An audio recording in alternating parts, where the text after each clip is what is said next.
Hello guys and welcome back to the channel. Obviously you can't see me right now, but I've got a massive grin on my face, and that's because we just crossed 500 subscribers, which I genuinely cannot even believe. I'm recording this almost at midnight now, but I just want to say a massive thank you. And as I did promise, at 500 subscribers I said I would do a giveaway, and so I have announced the winner of that giveaway in my comments. So I've also messaged that person. I've just replied to their message on the original SJT video, but thank you to everyone. I can't believe we had so many people commenting. We had over 50 comments in the end. And you know, it is really nice to see all the kind of like help and support, and you guys saying that it has been a useful tool. You know, when I started this almost 2 weeks ago, I never thought it would get anywhere near this, right? I thought maybe a couple of people would see it at best. But you know, the fact that we've got thousands and thousands of views, and most importantly, the fact that you guys have found it so helpful and useful has been really good. Okay, so enough with all of that. And yeah, just once again, just another big thank you. But this has been the most requested video by far, pretty much since the day that I dropped my very first video.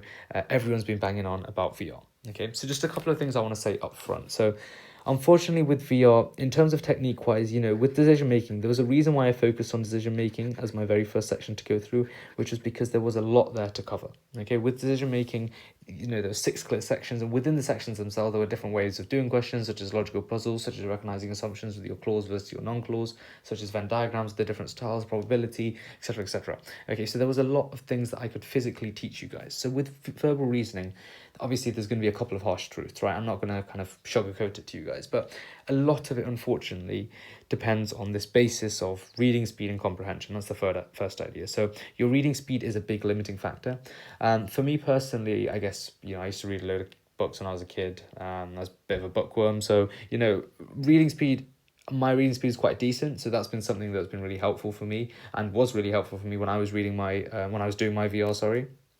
And so therefore, you know, I think that is something which can affect a lot of students' performances. But that doesn't necessarily mean if you read slow you can't get anywhere. That's not the point. But I'm trying to tell you that it is a big underlying factor, right?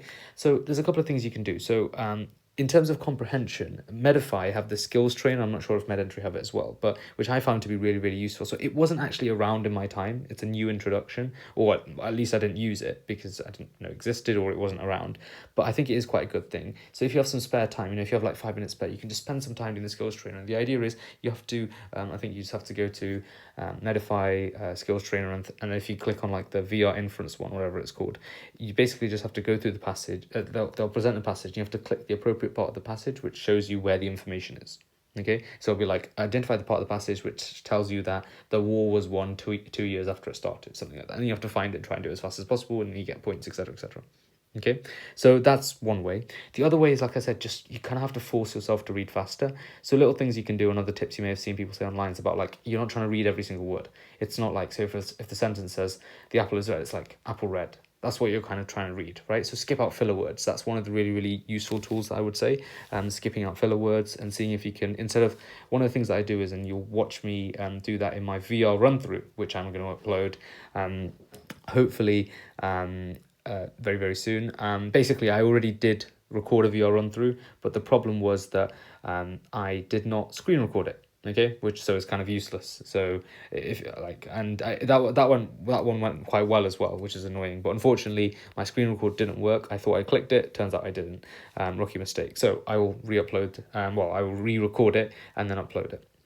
But as I was saying, it's really important for you guys to get used to reading fast. And one of the things that I do when, and you'll see in my walkthrough, is that I normally tend to like kind of skip out the words on the ends almost of the sentences. So obviously, you know, you've got a big chunk of text here.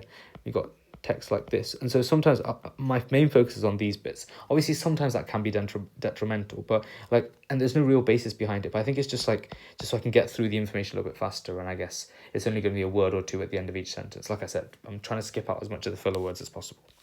The other thing that's really important is improving your fast understanding. So there's a difference between fast understanding and fast reading. I don't know if you guys have seen that video of the guy who claims he's the fastest reader in the world, and he goes, like, he just makes up like some random sounds, and he just like flips past the pages really quickly. Like, that's not what VR is about. VR is about fast understanding. You can be the fastest reader in the world, but you've got to be able to understand it at the same time as well. Okay, and there are there are some things you can do, but once again, a lot of it is kind of down to how well you normally comprehend text. I think with VR, with practice, you will get better at it, and especially like if you do enough of this, you kind of understand some of like the ways in which they present information. Like it's hard for me to explain, but you kind of understand some of the ways in which they present information and where information is found, and stuff like that. Okay, so but a lot of it does depend on that basis. So the main idea here is improve your reading speed using a skills trainer, improve your comprehension just by doing more questions, really, and make sure, like I said, see if you can skip out some of the filler words. And one of the things that I will mention is about different strategies, and in terms of how I actually do it myself. So a lot of people obviously do skim stuff, but I like to go into it in a little bit more detail. Okay, once again, it will make sense. I will explain this more in the next parts of the video. So this video is probably going to be quite long, but I will explain exactly what I do. I probably don't skim as fast as some other people do, but I take a little bit longer so I can just understand it a little bit better. Okay, so key ideas: increase your reading speed, increase your comprehension somehow, and I do appreciate it's difficult. Okay, the next thing that's important to consider is the styles of paragraphs. So what I mean by this is I normally like to divide paragraphs into three main sections. There's historical ones, there's scientific ones, and there's articly ones. So the articly ones are normally about like a given topic or a scenario or an event that happened, and even within them there are subdivisions. And the reason why I say about understanding the styles of paragraph and passage is because they have different kind of connotations associated with them. They have different advantages and disadvantages. So for historical, for example, you're going to get a lot of dates and you're going to get a lot of names. And also the advantage you're going to get is things are likely to be chronological, which is nice because if you have a bunch of dates and names, you know exactly where to find them. So for example, if it starts by talking about the amazing power of the Egyptians, and it goes on to talk about the Romans, you can be like, if the first question is about Egyptians and the next question is about Romans, you probably know you have to look further down the passage because, like I said, it normally goes chronologically. Okay, but one of the downsides that I've seen with historical passages is they normally tend to have sometimes words that I just don't know. Sometimes I just don't know what they mean. Sometimes it can be more like old-fashioned language. I don't really know how to explain it, but I've definitely seen some really complicated words in there. But that's one of the downsides. The next type is the scientific ones. So these are probably my favorite. And the reason why they're probably my favorite is because with the scientific ones, you kind of have a little bit of knowledge about it. Like they'll normally make a little bit more sense. And I know that's one of the things that you're not meant to do, assume knowledge from outside. But actually, it's probably one of my greatest tips that I can offer. And I know this won't make sense right now, but I promise you I will get onto it later at the end. Okay, so in my tips and tricks section, it will make more sense. You'll be able to understand what I'm talking about. Okay, so scientific are probably my favorite because, like I said, I'm just more familiar with that style of things, and probably most of you guys are as well, because sometimes they talk about things that we know about, like bacteria, viruses, different, I don't know, aspirin, medications, just other health related stuff, or even just, it doesn't necessarily have to be biology, but just physics, etc., etc. Okay, and lastly, you've got the article one. So remember, these are like three broad areas of passages, and obviously there can be overlap. So like you can get an article one that's historical, so you could get an article about the Hiroshima atomic bombing, for example. Okay, so that's another thing that can. So there can be overlaps, but the article ones for me are a bit 50-50. It 100% depends on the article. In my actual Ucat, I got one on the official laws of football and the offside rule, and I'm a massive football fan, so therefore this worked to my advantage. Once again, this will make more sense later on in the video, so please make sure you stay right till the end. Okay, so the article one's going to be 50-50 because sometimes you can get absolutely horrible passages. One of my least favourite is probably going to be anything to do with politics or economics, because for the life of me, I just can't work them out. So they're normally like my big skips. So the reason why I'm saying about understanding the styles of passage is a lot of people put emphasis on the style of question in terms of deciding whether to do it or not, and that's fair. But for me personally, it's more a paragraph thing, right? Can I understand and digest the information? And I think that's probably why I tend to skip these politics and economics ones, because I just feel like I can't digest the information. Like the words just feel a little bit longer, like feels like there's more technical jargon involved, which is another kind of, I guess, a downside with the article ones. But if it is something that you are familiar with, like I said, I got the offside rules in football in my actual VR on the day, and that was really, really helpful for me. Okay, cool. So the next thing that's important is try out different strategies. So what I mean by that is, so in VR, you get 22 minutes to do 44 questions, which means you get about 30 seconds a question. So a strategy that I've recently just been trying out, and I've seen other people try out, is, so instead of saying, okay, listen, I got to answer all 44 questions and you do my best to get through them. So instead of answering 100 questions, rushing through them and getting, let's say, 60% right, maybe you say, okay, let me answer 90%, or let me answer 80%, and see if I can get close to 70% right. Do you see? So taking a little bit more time and then doing your best to make sure that those ones that you've answered are correct. And then the others, obviously, I'm not saying leave the blank, but you can just spam B for all of them, or spam C, or whatever, just guess some answers. And the reason why this works is because, like I said, like sometimes it's those extra final couple of seconds that can be really, really useful. And one of the things that I'll discuss in a future video is this idea of exam technique. So what exam technique is, it's not actually to do with any of the actual techniques in terms of how do I do syllogisms, how do I do logical puzzles, it's in terms of which questions do I answer. Okay, what's my technique for the exam? How am I going to go into it? How am I going to come out of it? What am I going to do when I'm in there? Am I going to only answer these? That kind of idea. And so that's another thing to try out here. So try out, okay, this time I'm just going to try and do my best to answer all of them. Okay, this time I'm just going to take a little bit longer, see how I do. And it may be for some of you guys, if your reading speed is a little bit lower, the 80-90% thing might work better than trying to answer every single question. And the other thing to remember is VR is the lowest scoring section. You do not need 44 out of 44 to get 900, okay? You probably only need 41, perhaps even 40. But importantly, therefore, that means that there's room for errors, okay? So that means there's room to, like I said, skip passages or do less well on them, essentially. Does that make sense? Cool. So the other thing is the true-false can't tell. So I know everyone loves true-false can't tell questions, right? And sometimes I see students like skipping through to only do them first of all and come back to the others. Like, cool, fine, you can do that. Like I said, it's a personal choice. Right? That's why you have to try strategies. But sometimes I find that the true-false can't tells are actually, in fact, sometimes even harder than the other ones because they're a little bit more ambiguous, or what happens is people think, oh, it's a true false can't tell. I'm only looking for one keyword. I'll go and look for it. And they just spend age and they think, okay, well, I found my keyword really fast. And they just spend like too long on the question because they kind of think they have more time than they do because they're only looking for one thing, as opposed to the other style of question where you have to look for four options, right? So there's two styles of questions, true, false, can't tells, or those where there are four options. So yeah, I think sometimes it's like you kind of are misled by the fact that you think the true false can't tells are meant to be much easier, and therefore you spend a little bit too long on them. Me personally, I don't really seek them out as such. For me, it's more about the passage personally. Obviously, if I come across a true false can't tell, that doesn't mean I'm going to avoid it, but it means that it will weigh into my decision as to whether I want to do the set of questions or not. Most definitely, that's true, but it's not going to be the sole factor. Okay, cool.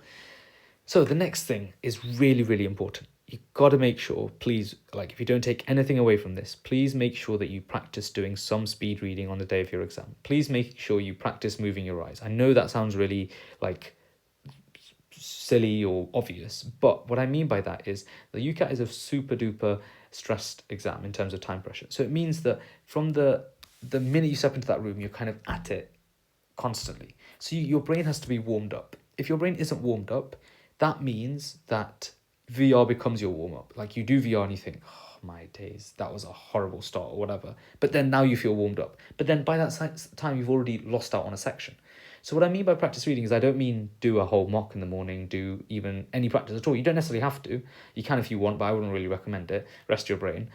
What I mean is go to BBC Sport, go to BBC News, pull open whatever you want that you can read fast. But remember, it's not just about reading. Try and see if you can understand it fast as well.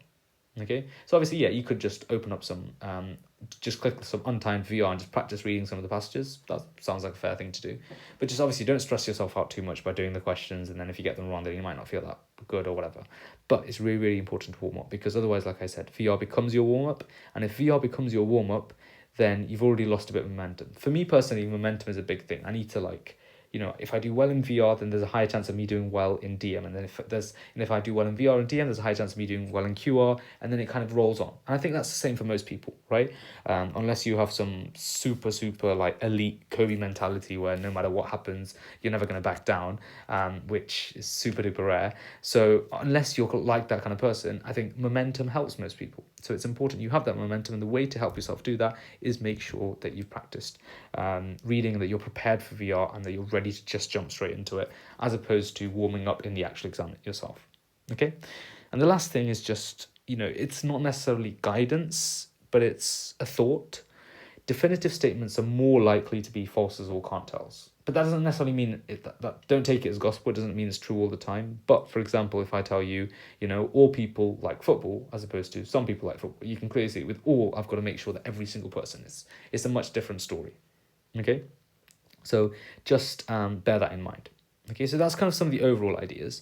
What I want to do now is I want to go on and talk specifically about some of the methods. Okay, so how do I actually do the question? Because I think a lot of the channels out there are like, okay, cool, do these tips and tricks. And obviously I wanted to create a video that basically just doesn't say, oh, read faster, do this faster, right? Like, great, you don't need me to sit behind a screen, record a video, and then you to click on YouTube, click on my video and listen to me tell you to read faster in order to read faster, right? You know that. But what I'm going to take you through is actually take you through exactly what I'm thinking and how I'm doing it. And like I said, I think it'll be better in the walkthrough because obviously you'll be able to see where I'm clicking and like where my cursor is and what I'm reading.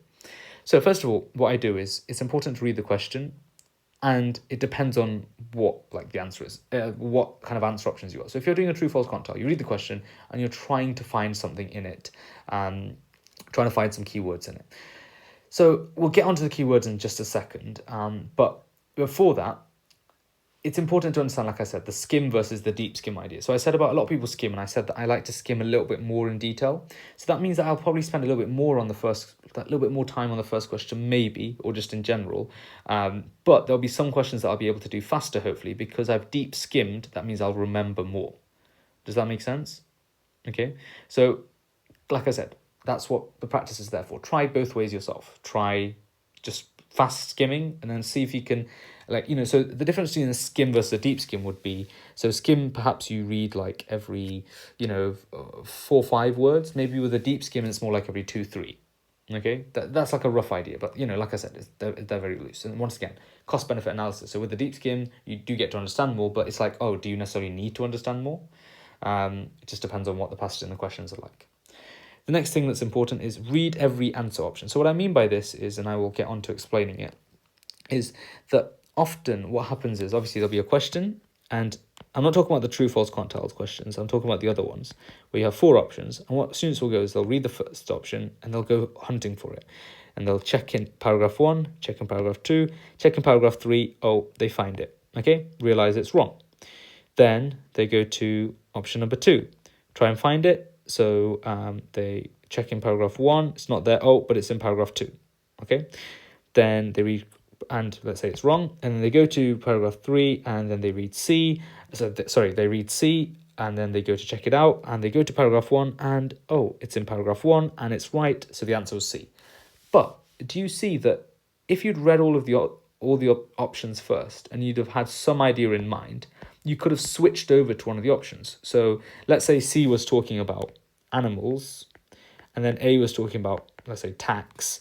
As you're reading this and you read, oh, animals, hopefully from just having glanced at the options and just like read them, something in your brain would have potentially clicked and you would have remembered it. And so then you would have switched to doing answer C first. Okay, so I think sometimes students have too narrow of a focus, and I totally understand it. I know there's a load of information, I get it. But like I said, I'm trying to give you some tips that I use that I think are useful. So then if you read them all, obviously, like I said, you can have one main focus. You can say, okay, look, I'm going to listen, I'm going to look for tax. But just keep in mind some of the other ideas and some of the other options that are present. So then if needs be, you can like switch over to that option. Does that make sense? And so you can like detect it along the way. So if you had done it this way, then you'd be able to find out C is the answer. But even if you hadn't seen C, for example, you might have seen that, oh, B's not right. Oh, mentions B here, B's not right. So in working out A, you would have also in ruling out A, you would have also ruled out B at the same time as well, as opposed to manually coming back to it each time. Okay, cool. So that's important. Okay, so like I said, it's not a single focus.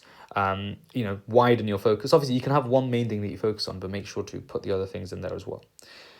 Then the next thing is about keywords. This is really, really important. So with keywords, I think it's kind of obvious what we normally go for. It tends to be things like proper nouns, names, dates, numbers, really, really nice. Other things that I'd mention is quotation marks. If it mentions anything in quotation marks, that means it's in the text. So that means you can pretty much look for it. And the last thing is irreplaceability. Super important. So what does that mean? So it basically means that if you have to think about the words in this question given to you, and you think, okay, can this be written in another way? And if so, then it probably means that it's probably not a good keyword to go for, right? So if the question asks, does, I don't know, Samantha is 15 years old or whatever, okay? Samantha's kind of irreplaceable. You can't change Samantha out, right? The name's a name. But for example, if it said, let's say the game was wonderful, then wonderful can be switched out, game can be switched out. Like the words are more replaceable. So we're always trying to find the most irreplaceable word. The word one that is like the one that has least synonym potential. So the one that you can't really switch out for anything else. Okay. So obviously proper noun stuff like that is obvious, but sometimes it would be more like specific words. We'll come on to that in just a second. Okay. And yeah, and normally it's kind of like the more complex words that tend to be more irreplaceable, and therefore they're probably better likely to be keywords. But it's not always the case, it's just an idea. Once again, I'm talking you guys through the ideas of what I use and what I do. The next, obviously, the other thing to mention was about the question stem versus non-stem questions. So some questions are like the keyword will be in the stem. So it'll be like, oh, what happened in the first, I don't know, World War on the front lines in X place or whatever. And then, you have something to look for. In others, it will be like, which of the following conclusions does the author agree with or whatever, something like that. And so it's those questions, like I said, once again, it's even more important to be able to read all the other options because, like I said, the options may be scattered far and wide. So read all the other options, but you can bear one in mind. And one other thing that I want to say as well is you don't necessarily have to bear in mind the first one. One of the silliest mistakes I think people make is they just go A, B, C, D, right? Look at all the other options and look at which one makes the most sense to look for, okay? If C has a proper noun, why would you go looking for A first? Obviously, like I said, read through all the other options, but then if C has a proper noun, look for C first. It's going to be the easiest to find. So once again, play around with it, okay? So that's another important thing to think about. Okay, so this next thing that's important is about in terms of the questions that I skip. So what I mean by that is, I don't mean like the passages that I skip, but sometimes within a passage, there'll be a question that I'll skip and I'll come back to because it makes sense. Okay, I'll explain what I mean by that. So let's go, actually, yeah, we'll come back to that in just a second. So what I'm going to do now, I'm just going to jump to questions 3 and 4. So, points 3 and 4. So point 3 is you've got to make a mental map of your passage. So remember, like I said, when you're reading it, obviously you're trying to pick up on keywords, but even better than that, you've got to I'm not saying you have to pause and say, okay, this is what belongs in paragraph 1, and what you have to do is you kind of have to subliminally, if possible, remember what happened in each paragraph roughly where, or what happened where roughly. So it doesn't necessarily have to be paragraph, but paragraph is a nice way to divide it. But it could be like, oh, the top bit was where they talked about freedom, or the middle bit was where they talked about enlightenment, and then the last bit was where they talked about the future, something like that. Okay, like I said, you don't have to stop to think about it, but like if you can try to consciously have like an idea, or perhaps even remember some of the more keywords, if that makes sense, that is going to be really, really helpful because it means for future questions you can narrow it down a lot easier. So in question 1, you take a little bit longer, you understand the passage, maybe a little bit more. So I'm not saying necessarily you have to read the whole passage, by the way, on the first question, but I'm just saying, when you take a little bit of time and you kind of do a bit of a deep skim, perhaps the first question, it might end up that you end up reading half the passage anyways. And so that therefore you get your get your answer from there. And then if the next question is about that half, then you should hopefully know where it belonged, and so you can really, really hone in on it. Okay, that's important. Yeah, and so the other thing is deciding to skip. That's really, really important as well. So like I said, I normally tend to skip passages, right? I'm not skipping the questions, it's normally the passages. Obviously it can vary, like if I do get some mean questions, I probably will skip them. But importantly, the way that I decide is I like to read the first line of the passage and then just quickly glance down. And the glance down is just to get just pick up some keywords, some names, numbers, just have a rough idea what's going on. The first line will tell me what the topic is about roughly, and whether it's an interesting enough topic. Sorry, not interesting, like it's a topic where I'll be able to understand it enough in order for me to do. Okay. And then the last one, I've repeated again here because it is so important. Please do practice reading on the day of your exam. Okay, so what I'm going to do now is I'm going to walk you guys through a question, and after that I'm going to show you about which questions I would skip, and I'll explain the logic and reasoning behind that. Okay, so let's go through the walkthrough. So it can be concluded from the passage that, okay, so we've got 4 ideas here. So Lord Edendale's family has owned land in Edenshire since 1750, faced as a result of his father's death, owned the market since the medieval times, has made large investments in the tourist industry. So I know A is the first one here, but it would probably be the one that I look for because I look for the 1750. Remember, if I wanted to, I could just scan really quickly until I get to here with the 1750. I could do it that way, but me personally, and like I said, I don't always stick to this, but normally what I like to do is I just like to just read a little bit more, like a little bit more in depth, remember, just so I can understand it a bit more, hopefully. Okay, so the county of Edenshire is about 20 minutes from north to south, twice that from Meribor, the entire central country, controls the only casting point, the eastern road from Ucat, south of the country boundary, flows 50 miles from reach of sea, almost 1/3 of the population living in Meribor, not due to small disaster, funds this much French energy, 2/5 employed in Edenshire, more about 1/4 have families, employed factory restaurants, will shortly close. So it says it will shortly close, but it hasn't said anything about Lord Edendale yet, remember? Okay, so now that I know, I haven't read anything about Lord Edendale yet, but I have some information about the county. But I know that everything about Lord Edendale must therefore be in this passage, and this will help me for later questions. So that's what I mean about making that mental note. So, a municipal employer owns 3/4 of the county. Unlike his predecessors, refused to sell his land and buildings. Things duties per family heritage. Died 2 years ago with a massive bill for inheritance tax. So I know I was looking for the 1750 in land, but I remember reading about heavy debts, inheritance tax. Okay, my answer is probably going to be B. And unfortunately, you don't really have the time to double check your answer. So if you wanted to, obviously, if you keep going here, we'll read that his only alternative is to sell a value of gains or painting, which is family's owned since 1750. So this would be wrong because it's the painting that he's owned, not the land. But yeah, you don't really have the time for that. But you can see what I mean about switching to a different answer. Okay, does that make sense? Cool. And then this one. So this is what I mean about irreplaceability. So a lot of people go, so sunlight never reaches the bottom of the Cabius crater. A lot of people here might choose sunlight. Okay, which actually is not mentioned in the passage at all. Okay, because obviously I've had a look at the passage before, but it's not mentioned in the passage at all, which is why the irreplaceability idea is important. I would look for Cabius. So NASA confers water on the moon. Discovery comes to the data. Okay, L-Cross, probing Cabius crater. Okay, and the moon south pole and swing the dust, creating evidence. So I remember reading crater here, but when I read around it, there was nothing about sunlight. The idea that we water on the moon, there's been clear how many and what form exists. Future emissions believed likely. Craters like Cabius in permanent shadow. Do you see how they've been able to find a synonym for it? So the answer to this one is true, because craters like Cabius in permanent shadow. So what I normally do when I get my keywords as well is it's nice to read just a bit around it. I normally say like 10 words either side or 5 words either side, so like a sentence as such, because that's kind of like the best way of kind of really understanding it. Okay, so sunlight never reaches the bottom of the Cabius crater. So that's just some quick walkthroughs. Like I said, I think it'll be better for you guys to see my walkthroughs when I do a full mock altogether. Okay, as opposed to just doing this kind of just a couple of questions here and there, because obviously, like I said, these questions I can prep and I can see, whereas like the mock ones I won't be able to see. So therefore you can kind of see like my raw instincts in terms of where I'm looking, etc., etc.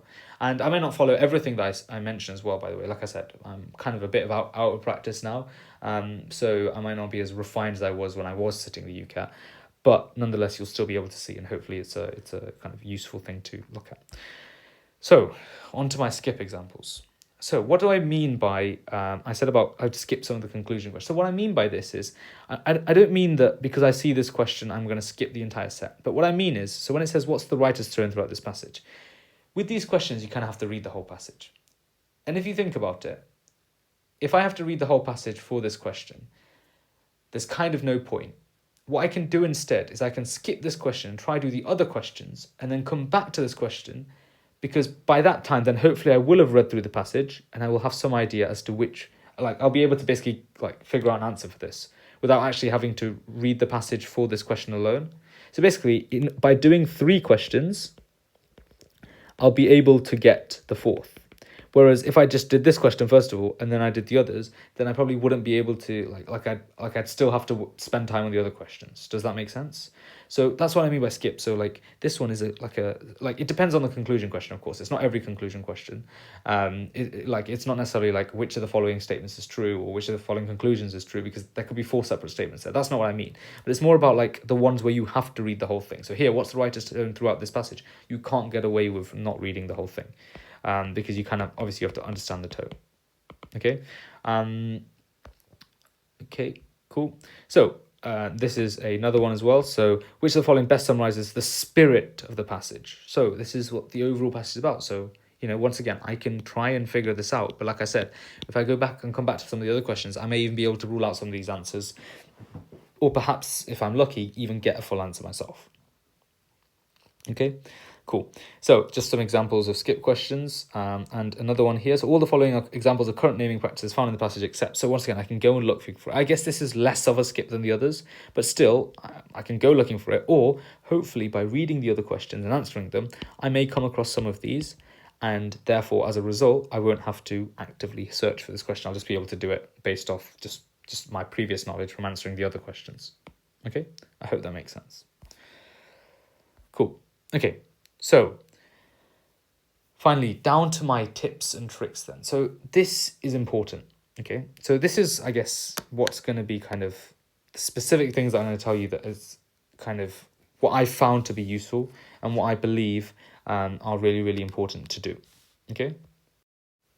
Okay, so this is the part of the video where I guess I talk about kind of some of my tips and tricks in a little bit more detail. And, these are some of the things which may not technically be the way that you're meant to do questions and may not be the way that you're meant to do things. But remember what I said, the Ucat is about getting the answer. It's not about methodology. So if you've made it this far, thank you very much for watching. But if you don't want to listen to these tips and you think that they are absolutely rubbish, that's absolutely fine. I totally understand. But I think they're worth your while, okay? Because I think that sometimes you have to find shortcuts in life. You have to cut corners sometimes. And this is some of the best ways that I found to cut corners. Some of it, you can argue some of it is technically not what you're meant to do, okay? And you can see I've written here, guessing counterintuitive. That's probably grabbed your attention already. I will explain what I mean. Okay, and you've also seen I've said use outside knowledge. These are kind of like the key things they tell you about VR. But like I said, I'm not going to be a channel that sits here and tells you to read faster, right? That's not the only thing I'm going to tell you to do, because that's pointless. You don't need me to tell you that. But I'm going to try and share some of the wisdom that I have, hopefully, in regards to this area. So the first thing is about guessing. So I'll explain what I mean about guessing. The idea is that obviously sometimes you can't, like, it might feel like, you're told you can't use any of your outside knowledge, but there are a couple of things to consider. So the first thing is obviously, like, they're not going to lie to you, especially if you're doing like a scientific passage. And maybe that's one of the reasons why I like scientific passages so much, because I like to, it allows you to use your own knowledge to some extent. And so what I'm going to do is I'm going to take you through some questions once again, where I'm going to demonstrate exactly what I mean. Okay, so this will make sense in just a second. So the other thing is, of course, if you are going to try guessing on your test day, please don't only guess on your test day. You've got to practice it beforehand, because you kind of develop this sixth sense when it comes to guessing. It's really weird to explain, but you just kind of start to understand like where you should guess well. And obviously there are dangers to it. You could just guess wrong. And the other thing is, like, when it comes to guessing, people think it's about guessing the answer. That's not the only thing, because think about it. You've got 4 answer options. Normally, let's say worst case scenario, your answer is the 4th one. Then that means you have to go through 3 options, rule them out, and then obviously 4th will be the answer, so you'll take it and move on. But if we can guess and at least rule out even 2, then all you have to do, therefore, is just go through 1 answer option. So you've cut your work by a third.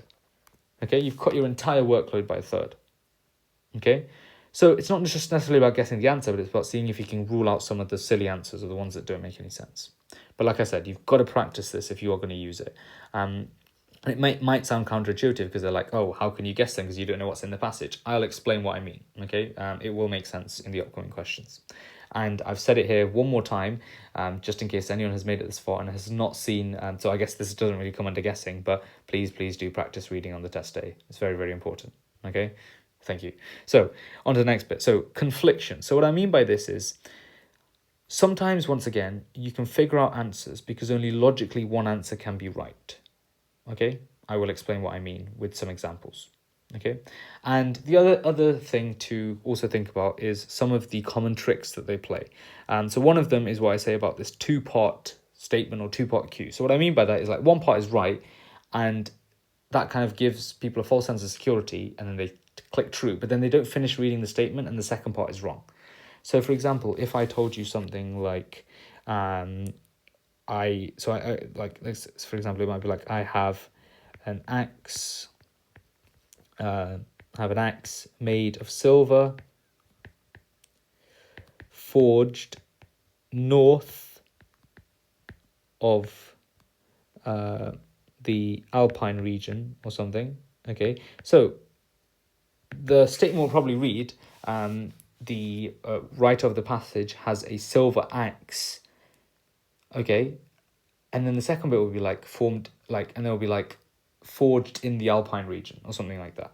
Okay, so you'll get lulled into a false sense of security because you know the first bit's true, you remember reading that, but it's that second bit that they've kind of cleverly messed you up on, if that makes sense. Okay, and it's important to watch out for this, and that is a very, very common kind of trick, and it's one that kind of like happens all of the time essentially. Okay. The other trick that's also quite important is about, so I've written as changing roles and jobs, but that's just because it's in relation to this question here. So what the idea here is, so it might be like, for example, it'll tell you that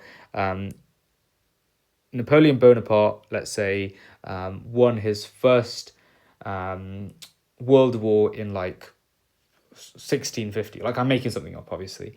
And then the statement will be like, he won his first battle in 1650, and people like make that conclusion again. Remember, you can't make that leap. Once again, I've got examples to demonstrate all of this. So I think the best thing to do is to go through them. Okay, so on to the next video then, on to the next slide. So here, this is what I mean. So the thing I was talking about is the two-part question example and choosing a focus.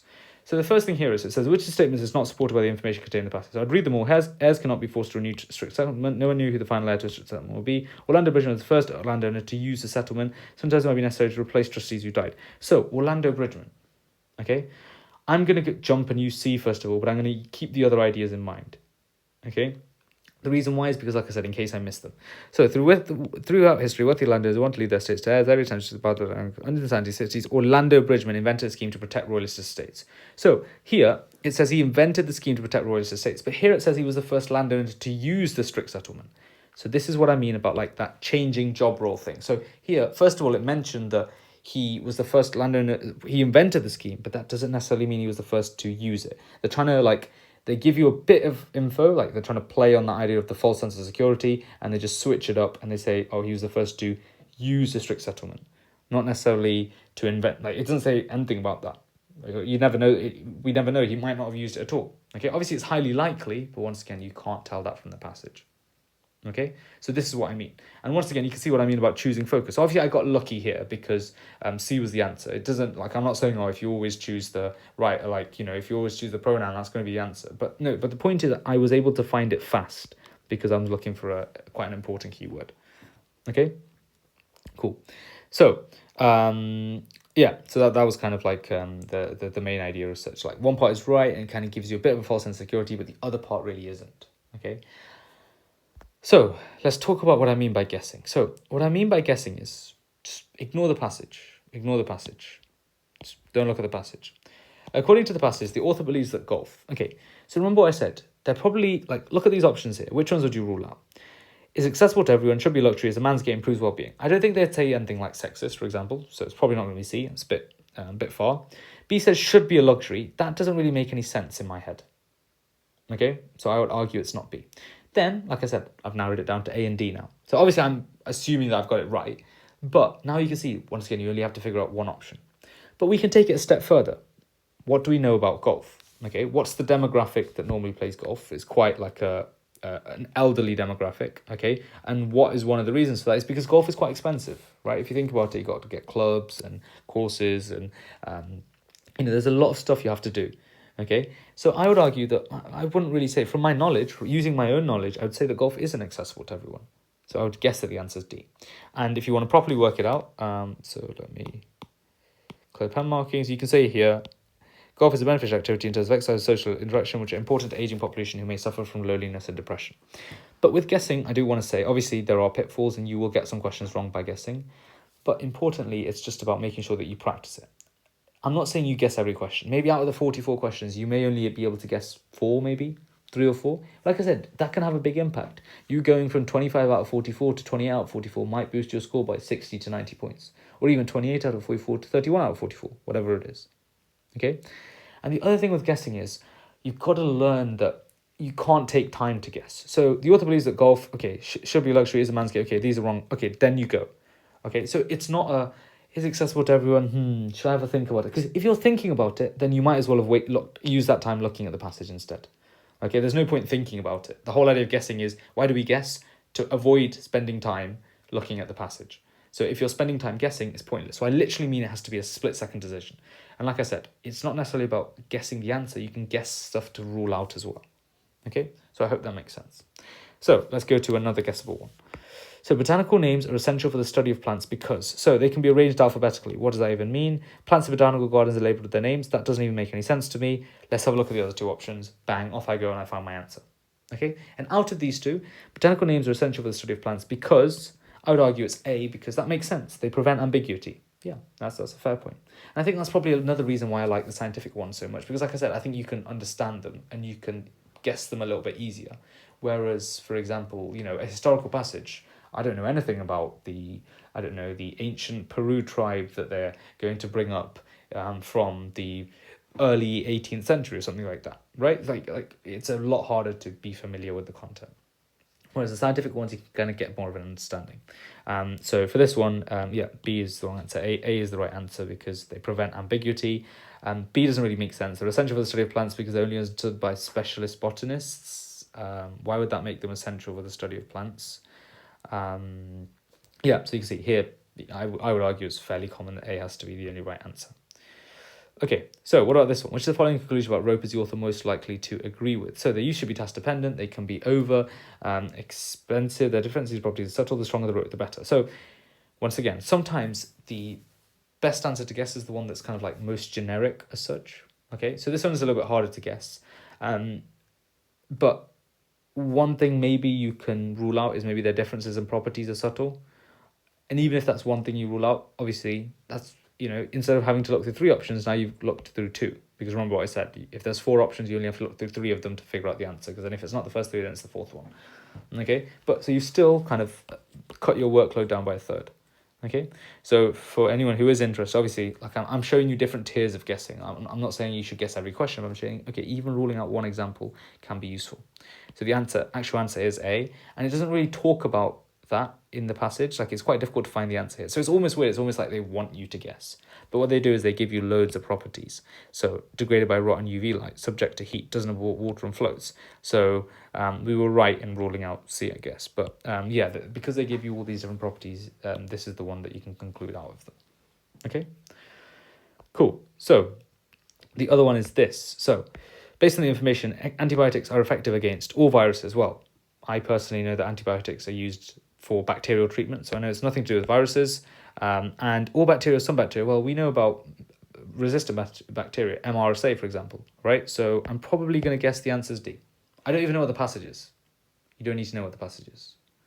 Because the whole idea of guessing is you don't look at the passage. But it's got to be split second, like that, okay? Because otherwise then it's no longer useful. That's the kind of main idea with some of the guessing examples. Cool. I hope that makes sense. So like I said, I think that's another reason why I really like the scientific ones, because I have a little bit more knowledge about them. I can use my own kind of knowledge and vibes to some extent. The other thing I would say is that, like, even if sometimes you can't, like I said, so here, even if you weren't sure about the how much knowledge that they put in there, for example, so like let's say you were stuck between these two. Remember, like I said, they probably won't lie to you. They shouldn't lie to you in like a scientific one. So if you knew that antibacterials aren't for viruses, these can't be A and C. It's got to be B and D. Okay? But once again, just an idea, just something to think about. Okay, finally, conflictions. This is really, really crucial. So I kind of skimmed over it really, really quickly when I was talking about it briefly, because it made more sense to explain it with some examples. So what I mean by conflictions is often there'll be two or more statements that conflict with each other. So look at these two. So this is an example of not only a confliction, but a bit of guesswork as well.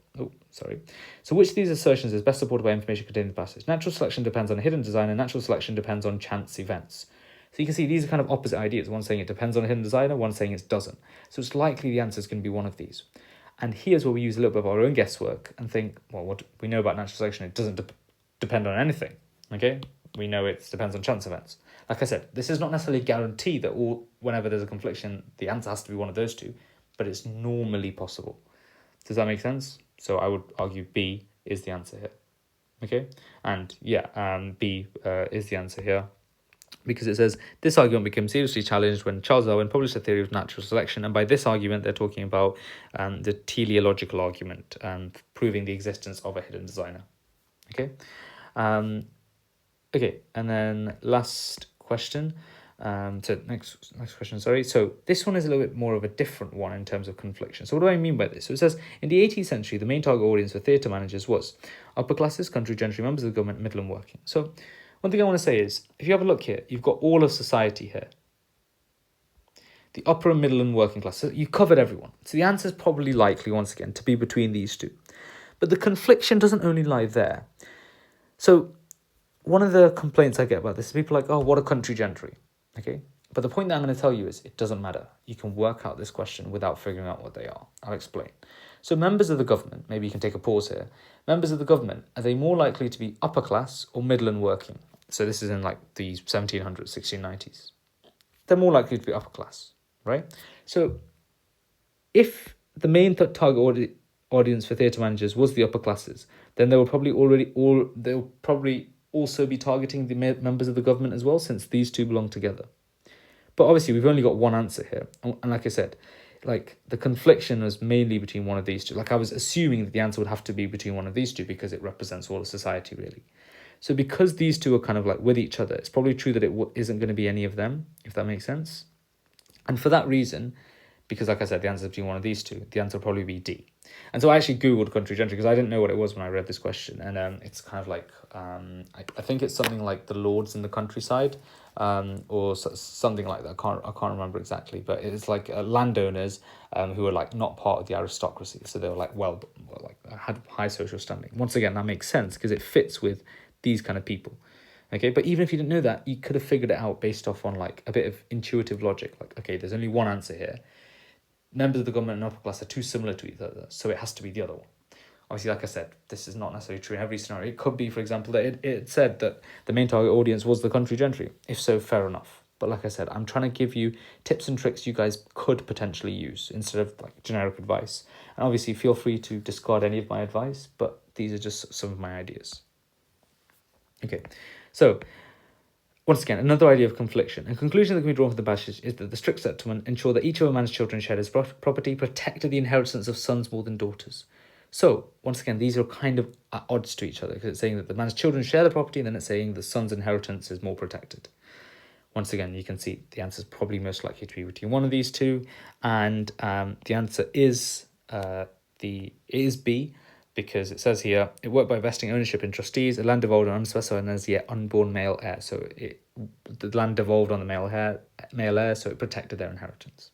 Okay, so so that brings us basically to the end of VR. I know that was a long video, and if you guys have made it all the way through to the end, honestly, you're absolute legends. Thank you so much. But I hope this has been helpful. That's what I wanted most out of this. I'm sorry it took so long. I was just trying to compile the right resources, and also, like I said, my recordings got messed up a little bit as well. But straight after this, I will drop the next video, or perhaps the video after that I'll be dropping will be a VR walkthrough, so you'll be able to watch me do an entire mock test. Okay, and hopefully that should be useful. So thank you so much for watching. If you guys have made it this far into the video, perhaps you guys can comment when your test dates are. And I do read all of the comments, but I just can't get around to answering all of them. But if you do have any urgent queries, just drop them in the comments, and I'll do my best to reply to it, especially if I see it at like an appropriate time. Thank you so much for the support. And like I said, please do like, share, subscribe. Like, it really does mean a lot, and it means that that there can be more people out there who can hopefully find the channel same way that you guys found the channel. And please do share with your friends and with your family as well. And I really do appreciate every single one of you. So thank you once again, and thank you for making my day. You guys are awesome, genuinely. Thank you.